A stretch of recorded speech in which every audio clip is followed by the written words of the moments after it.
জাতীয় নির্বাচন হবে, তো সেই নির্বাচনের জন্য বাড়িতে ভোট দিতে যাচ্ছি। দীর্ঘ 17 বছর ভোট হয়েছে, কিন্তু ভোট দিতে পারি নাই। এই প্রথম দেওয়ার জন্যই করছি, আগ্রহী করছি। বর্তমান তো পরিস্থিতি ভালোই মনে হয়। ইলেকশনের দিন কি পরিস্থিতি দাঁড়াবে সেটা তো বোঝা যাচ্ছে না। সরকার গঠন তো দুইটা দলই প্রতিদ্বন্দ্বিতা হবে, হয়তো জামাত অথবা বিএনপি, কিন্তু হাড্ডাহাড্ডি হবে। এখন কে যাবে কে যেটা সরাসরি বলা যাচ্ছে না যে বিএনপি যাবে বা জামাত যাবে।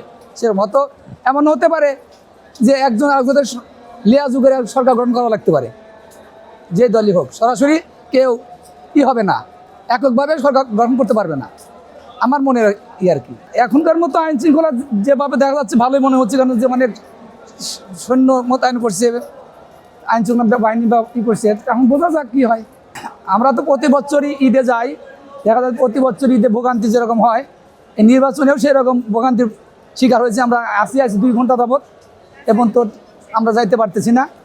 এখন ট্রেন তো আর একটা যে রাত পাবো সেটা তো 7:30 8টার দিকে, এই অপেক্ষায় এখন পর্যন্ত আসি, দেখা যাক কী হয়।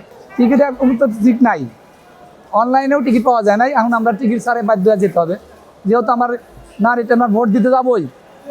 আর টিকিটে যদি ভিতরতে করে দেয়, ভিতরতে করে দিবে, তাছাড়া টিকিট আমরা পাই নাই।